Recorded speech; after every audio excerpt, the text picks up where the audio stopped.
Բարև սիրելի հայրենակիցներ, այսինքն կրկին բարև ձեզ, ովքեր որ նոր եք միանում ես,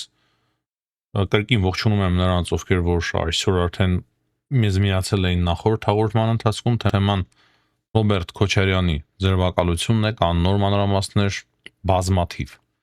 կարևոր մանրամասներ ունենք, որոնց շուրջ անպայման խոսելու նոր կարիք առաջացավ, դրա համար որոշեցի պատրաստել այս հաղորդումը ձեզ համար։ Քիչ առաջ ավարտվեց նաև Փաշինյանի ելույթը ազգային ժողովում, կարևոր հետաքրքիր հայտարարություններ հնչեցին, բայց մեծ հաշվով այնպիսի հայտարարություններ չհնչեցին, որոնց որ մենք ծանոթ չէինք։ Խոսվեց կրկին հայ առաքելական եկեղեցու մասին, հայ առաքելական եկեղեցու շուրջ ստեղծված իրավիճակի, հայ առաքելական եկեղեցու խնդիրների, խոսվեց նրա մասին, թե ինչու անձամբ Փաշինյանը չունի այդքան ունեցվածք Հայաստանի տարբեր տեղերում, Երևանում, ինչու ոմանք ունեն, ինչպես են չարաշահել իշխանությունը, եւ շատ հստակ ու պարզ ասվում է, որ քանի որ մանդատ եմ ստացել, պետք է բոլորը պատասխանատվության ենթարկվեն, քանի որ դա ժողովրդի պահանջն է, այնինչ թալանվել է, պետք է հետ վերադարձվի եւ բոլոր նրանք, ովքեր որ թալանի են ենթարկել ժողովրդին, պետք է պատասխանատվություն կրեն, նաեւ մարտի 1-ից էր խոսում, մի խոսքով բազմաթիվ հարցերի անդրադարձավ եւ կարծում եմ ամենակարևոր մասերից մեկը այն էր, որ ընդդիմությունը իր օրակարգը չունի, օտար երկրի օրակարգ է փորձում առաջ տանել Հայաստանի Հանրապետության մեջ եւ պարզ ասում է Փաշինյանը, արիք հրաժարվեք ձեր այդ առաքելությունից, ասում է անհատներին չեմ թիրախավորում, բայց հրաժարվեք ձեր այդ առաքելությունից, դարձեք նորմալ ընդդիմություն, միգուցե մեզ ավելի բարդ լինի, երբ որ դուք նորմալ ընդդիմություն դառնաք, բայց դա հասկացնում է, որ ավելի լավ է երկրի համար։ Եվ ոչ թե ուրիշի օտարի շահերը սպասարկեք եւ նաեւ մեկ կարևոր հայտարարություն դրան է կրկին վերաբերում այդ հայտարարությունը, որ Հայաստանը հիմա շանս է ստացել, վերջին տարիներին շանս է ստացել լինել ինքնիշխան պետություն։ Սրանից առաջ Հայաստանը ինքնիշխան պետություն չէր։ Սրանից առաջ Հայաստանը վասալ էր, ստրուկ էր, շատ ավելի կոպիտ է վես հիմա ձևակերպում, բայց իմաստը դա է, այլ երկրի շահերն էր սպասարկում, այլ երկրի գուբերնիա էր։ Իսկ հիմա շանս է ստացել լինելու անկախ պետություն։ Իհարկե չէի ցանկանա, որ ասեր շանս է ստացել, կցանկանայի, որ ասեր այդպես է, բայց իրականությունից չկատարվելով Փաշինյանը շատ հստակ արձանագրում է, որ Հայաստանի Հանրապետությունը շանս է ստացել, չեմ կարող ասել ցավոք սրտի, որովհետև դա մեծ ուրախություն է մեզ համար, բայց կուզենայի, որ այդ շանս խոսքը չլիներ, այլ արդեն հստակ արձանագրումը լիներ, որ Հայաստանը արդեն անկախ պետություն է, բայց չնայած որ Փաշինյանը համեստ է խոսում, փաստը մնում է փաստ, որ Հայաստանը արդեն ինքնուրույն որոշումներ է կայացնում, թե իր ներքին քաղաքականության մեջ եւ թե արտաքին քաղաքականության մեջ։ Եվ դրանից բաց ես չեմ կարծում, թե արժեր ասել, արժեր Ռուսաստանին մեջ բերել, սակայն նույն ժամանակ Ստալինին հիշեց Փաշինյանը եւ որոշ թեթև քաղաքականությունից պատկերացնող մարդու համար պարզից պարզ է, որ նա հստակ նկատի ուներ Ռուսաստանի դաշնությունը։ Ես գրեթե համոզված եմ, որ ընդդիմություն կոչվածը չի հաշվի առնելու Փաշինյանի այս խորհուրդը եւ չի փորձելու անկախանալ, ինչպես որ Փաշինյանը ինքը փորձեց անկախացնել Հայաստանի Հանրապետությունը եւ դուրս եկավ այդ կարգավիճակից։ Իրեն անհարմար թվաց այդ կարգավիճակը, ինքը հասկացավ, որ ընդհանրապես խաղալիք է Ռուսաստանի ձեռքերում եւ իմիջայլոց երևի թե ինքն դա շատ արագ էլ չհասկացավ, որ պետք է կոնկրետ քայլեր անել 2020-ին եւ դրանից հետո երբ Ադրբեջանը հարձակվավ Հայաստանի վրա, երբ Հայաստանին արդեն պարտադրում էին հանձնել Սյունիքը, Փաշինյանը վերջնական եկավ այն եզրահանգմանը, կամ Հայաստանի Հանրապետությունը վերջնականապես կործանվելու է, կամ փորձ է արվելու, որ Հայաստանը դառնա անկախ եւ ինքնիշխան պետություն։ Եվ ես շատ հույս ունեմ, որ ընդդիմությունը ականջալուր կլինի Փաշինյանի այս խոսքերին եւ ոչ միայն ընդդիմությունը ականջալուր կլինի, դժվար հարց է, գիտեք, կարիք միամիտ չգտնվենք, բայց հույս ունեմ նաև, որ Հայաստանի իշխանությունները շատ լուրջ գործողություններ եւ աշխատանք կծավալեն, որպիսի ընդդիմությունը իրոք դառնա հայկական։ Ինքան տերերը, այսօրվա տերերը ընդդիմության դառնան նախկին տերեր։ Իրենք էլ կարողանան ազատագրվել, ինչպես որ Հայաստանը ազատագրվում է, օրեցօր ազատագրվում է օտար պետության լծից։ Այսքանը Փաշինյանի հայտարարությունների մասով։ Իմիջիայլոց եկեղեցին նույնպես ազատագրման կարիք ունի եւ այդ առաքելությունը ստանձնել է կարծես թե Նիկոլ Փաշինյանը այսօրվա կառավարությունը, բայց շատ կցանկանայի, որ հետեւողականորեն լուրջ ձևով գնան այդ ճանապարհով։ Իմիջիայլոց ժողովրդավարությունը ժողովրդավարություն, բայց ժողովրդավարություն չէ, եթե օտար պետությունը քո երկրում ունի անդիմություն։ Սա էլ հաշվի առեք։ Ավելի լավ փորձեք բացատրել այդ անդիմադիր կոչվածներին, որ հետևանքները կլինեն ահավոր, ինչպես որ այսօր օրինակի համար այդ հետևանքները արդեն սկսեցին արտահայտվել Ռոբերտ Քոչարյանի, իր ընտանիքի եւ իր շրջապատի նկատմամբ։ Հիմա արդեն խոսենք թե ինչ է մեզ հայտնի, այսինքն նոր մանրամասներից խոսենք Քոչարյանի ձերբակալության վերաբերյալ։ Եվ կարևոր է սկսել հակակոռուպցիոն կոմիտեի հայտարարությունից, որ տվյալներ են փոխանցվել Հայաստանի Հանրապետության նախկին նախագահի պաշտոնը զբաղեցնող անձի մասով եւ իր հետ մտերմիկ անձանց համաձայնությամբ պաշտոնական դիրքերը օգտագործելու, չարաշահելու հիմքերի վերաբերյալ պետական սեփականությունից շուկայականից էականորեն էժան ցածր գներով ձեռք է բերվել հասարակական եւ տնտեսական նշանակություն ունեցող գույք եւ բավականին էլ արժեքավոր գույք մենք հասկանում ենք այդ հաղորդագրությունից եւ ահա հիմքը դա է, այդ հիմքի վրա 6 անց ձերբակալվել է, այդ թվում նաեւ նախկին նախագահը, նրա որդին եւ այդ տվյալ հանցավոր սխեմային ներգրավված անձինք։ Հաղորդագրությունը մասամբ ընթերցեցի, մասամբ լրացրի, բայց իմաստը հենց այն է, որ կոնկրետ կաշառակերության դիրքի չարաշահման, պաշտոնական դիրքի չարաշահման, հատուկ տարբեր շինությունների, հողատարածքների էժանացման եւ շուկայականից շատ ավելի էժան ձեռքբերման այդ սխեմաներն է հայտնաբերել հակակոռուպցիոն կոմիտեն։ Եվ արդեն նաև հայտնի է, որ Ռոբերտ Քոչարյանին մեղադրանք է առաջադրվել։ Սակայն մենք նաև տեղեկանում ենք այն մասին, որ Ռոբերտ Քոչարյանի առողջական վիճակը կտրուկ վատացել է, ճնշումը բարձրացել է եւ նրան շտապ օգնության մեքենայով տեղափոխել են հիվանդանոց։ Հետո նաև պարզ դարձավ, որ Գրիգոր Լուսավորիչ հիվանդանոց։ Ինչ առաջ իր որդին, падգամավոր որդին տեղեկացրեց լրագրողներին այն մասին, որ իր հայրը սրտի վիրահատություն է տարել որոշ ժամանակ անց, կարծես 10 օր նշեց, եթե չեմ սխալվում։ Մի խոսքով,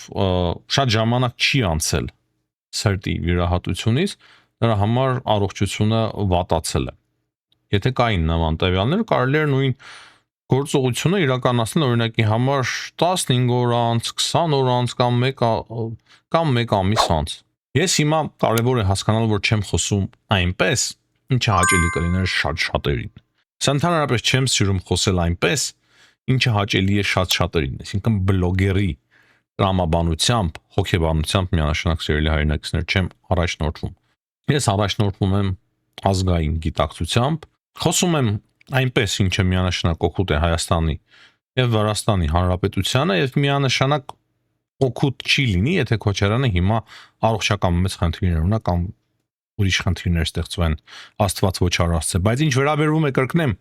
արդարադատությանը, օրենքին, այստեղ ես միանշանակ համոզված եմ, որ արդարադատությունը պետք է տեղի ունենա։ Այստեղ կա նաև մեկ կարևոր պահ։ Ռոբերտ Քոչարյանի գործով հարցաքննության է հրավիրվել նաև Սերժ Սարգսյանը։ Նախկին նախագահ Սերժ Սարգսյանը։ Շատերը պատկերացնում են եւ ասեն, որ հայկական համացանցում այդ լուրերը շատ են տարածողները, թե Սերժ Սարգսյանը շատ լավ հարաբերությունների մեջ է։ Նիկոլ Փաշինյանի հետ հեղափոխությունը պլանավորված էր Սերժ Սարգսյանի կողմից եւ դժվար թե ինչ որ բան սպառնա Սերժ Սարգսյանին։ Ես ասեմ իմ կարծիքը։ Այն, որ Սերժ Սարգսյանը ամեն ինչ արեց, որպեսզի Ռուսաստանի ձեռքը հեղափոխության օրերին չանցնի իշխանությունը, մենք դա շատ լավ հիշում ենք։ Հիշում ենք, երբ որ Սերժ Սարգսյանը հրաժարական տվեց, ում էին ուզում շատ արագ խցկել նրա տեղը։ Սերժ Սարգսյանի դերակատարությունը այդտեղ կարծում եմ բավականին հստակ էր։ Եվ դա է, որ բազմաթիվ կարծիքներ է առաջացնում։ Եվ ի տարբերություն Քոչարյանի, Սերժ Սարգսյանը այդքան խոր անդիմություն չէ Փաշինյանի նկատմամբ։ Բայց ես կարծում եմ, որ Սերժ Սարգսյանի քայլը այդ ժամանակ շախմատային քայլ էր։ Ինքը ի տարբերություն Քոչարյանի մի քիչ ավելի երևի թե անկախ էր Ռուսաստանից, դրա համար ինքը կարողացավ այդպիսի մանյովր իրականացնել։ Այն, որ Սերժ Սարգսյանը եւ Փաշինյանը իրար հետ կապված են եւ ոչինչ չի սպառնում Սերժ Սարգսյանին, ես դրանում միանշանակ համաձայն չեմ։ Հիմա դուք էլ կարող եք իմ հետ համաձայն լինել, կարող եք համաձայն չլինել, կգնեմ տասնյակ հազարավոր մարդիկ են դիտում, ամեն մարդ ունի իր կարծիքը։ Սա էլ իմ կարծիքն է եւ հստակ է մեկ բան, եւ մենք ունենք այդ հաղորդագրությունը, որ քրեական գործ է հարուցվել նաեւ Սերժ Սարգսյանի նկատմամբ։ Հակակոռուպցիոն կոմիտեը մտնելուց առաջ Սերժ Սարգսյանը ասել է, որ չի հասկանում, թե ինչի մասին է խոսքը, տեղյակ չէ, թե ինչ գործով են իրեն հարցականները։ Նույնն էլ դուրս գալու ժամանակ ոչինչ նորմալ չի ասել։ Ասել է մոտավորապես ասել է այն, ինչ որ մտնելուց։ Մեկ բան ընդհանրապես կարող եմ ավելացնել, ինչ վերաբերում է Սերժ Սարգսյանին։ Սերժ Սարգսյանին, եթե ձերբակալեն եւ Քոչարյանին նույնպես, եւ Քոչարյանը նույնպես ձերբակալված լինի, դա արդեն քաղաքական իմաստով հնչողությունը դարձնում է շատ ավելի մեծ։ Այսինքն 3 նախագահներից 2-ը կլինեն ձերբակալված։ Եվ դրա համար էլ ավելի համեմատ քիչ հավանական է, որ Սերժ Սարգսյանը ձերբակալվի։ Այս սա կարող է լինել։ Ես ամեն ինչ դիտարկում եմ քաղաքական հարթության վրա։ Այսինքն միշտ ոչ թե իրավական տեսանկյունից, միշտ քաղաքական հարթության վրա եմ այս ամենը դիտարկում։ Մնացածի մասով ես արդեն իմ կարծիքը ասել էի, թե ինչ եմ մտածում Ռոբերտ Քոչարյանի ձերբակալման վերաբերյալ։ Հիմա տեսնենք, շատ կարևոր է Ռուսաստանի դիրքորոշումը, Ռուսաստանից ինչ կարծիքներ կհնչեն, ինչ հայտարարություններ կլինեն եւ ավելի ու ավելի པարզ կլինի, կարծում եմ, բոլորի համար։ Միանշանակ ինձ համար ինչ էլ ասեն Ռուսաստանից նորություն չի լինի։ Բայց այդ հայտարարություններից հետո տենդենսները մենք ավելի լավ կհասկանանք։ Այսինքն ոչ թե մեկ օրվա հայտարարությունների, այլ հայտարարությունների այդ հետևականությունից հնարավոր է Պուտինը հեռախոսազրույց կրկին նախաձեռնի Նիկոլ Փաշինյանի հետ, տեսնենք։ Սա շատ հավանական սցենարներ են։ Ու արդեն իսկ մենք տեղեկացանք այն մասին, կարելի է սա ինչու՞ չէ կապել նաև դրա հետ։ Տեղեկություններ չունեմ, մանրամասներ չկան, բայց տեղեկանում ենք այն մասին, որ Ռուսաստանի դեսպան Սերգեյ Կոպիրկինը հանդիպել է Ալեն Սիմոնյանի հետ։ Անվտանգության խորհրդի նորանշանակ քարտուղար Ալեն Սիմոնյանի հետ եւ քննարկել են Հայաստան-Ռուսաստան երկկողմ օրակարգին վերաբերող հարցերի լայն շրջանակներ։ Եթե նույնիսկ Քոչարյանի հարցը չեն հասցրել քննարկել, ինչը շատ եմ կասկածում, միանշանակ առանցքային եւ կարեւոր հարցերից մեկը դա էր, համոզված եմ, որ քննարկած կլինեն Նիկոլ Փաշինյանի երեկվա հայտարարությունները ազգային ժողովում, որոնք որ ուղղված էին ԱՊԿ-ին, ՀՏՄ-ին, բազմիցս ակնարկներով նաև Ռուսաստանի Դաշնությանը եւ այլն եւ այդպես շարունակ։ Սա էլ ահա այսպես։ Մեկ հետաքրքիր հաղորդագրություն տեսա, որը վերաբերվում է հայկական եւ ադրբեջանական էլեկտրական ցանցերին, կարծես այդպիսի հաղորդագրություններ, որ Լաչինում հանդիպում է տեղի ունեցել ադրբեջանցիների եւ հայերի միջև եւ կոնկրետ քննարկում է եղել էներգետիկ համագործակցության վերաբերյալ, թե ինչպես կարող են էլեկտրոէներգիայի իմպորտ եւ էքսպորտ իրականացնել, այսինքն ինչպես Հայաստանը կարող է ստանալ էլեկտրոէներգիա Ադրբեջանից, եւ ինչպես կարող է տալ Ադրբեջանին էլեկտրոէներգիա։ Միանշանակ եթե ստանալու մասին է խոսքը, սա շատ վատ է։ Ալիևը մի քանի օր առաջ խոսում էր այն մասին, որ կարող է Հայաստանին էլեկտրոէներգիա տրամադրեն, նույնիսկ ասում էր այն մասին, թե իրենց մասնագետները արդեն ուսումնասիրել են Հայաստանի որոշ շրջաններով ինչպես կարող են անցնել էլեկտրական ցանցերը։ Կրկնեմ, եթե էլեկտրոէներգիայի էքսպորտ եւ իմպորտ է տեղի ունենալու, դա նորմալ է, բայց եթե միայն ստանալու ենք Ադրբեջանից, հասկանում եմ, որ ավելանում է կարիք է էլեկտրականության մեջ Հայաստանի, բայց դեռևս Հայաստանը ունի բավարար էլեկտրոէներգիա, նույնիսկ ավելցուկ ունի։ Դեռևս այդ IT կենտրոններ այդ չափով չեն բացվել Հայաստանում, որ Հայաստանը պակաս ունենա էլեկտրոէներգիայի։ Դրա համար այդ կապերը, որ ստեղծվում են,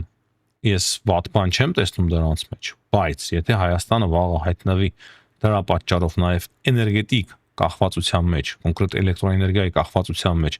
Ադրբեջանից, ահա այս հարցում մենք պետք է զգույշ լինենք եւ հասարակությունը պետք է շատ ուշադիր լինի Հայաստանի ահա այս հարցի շուրջ։ Չեմ կարծում, որ Հայաստանի իշխանություններն են միամիտ քայլեր անեն։ Դե մենք անդիմադիրների պնդումների նման չենք կարող պնդումներ անել, թե Հայաստանի իշխանությունները ամեն ինչ անում են ադրբեջանցիների պատվերով։ Դա ռուսական թեզ է, որը որ հատուկ իջեցվել է արեստական ստեղծված արեստածին ընդդիմության գլուխները ու բերանները։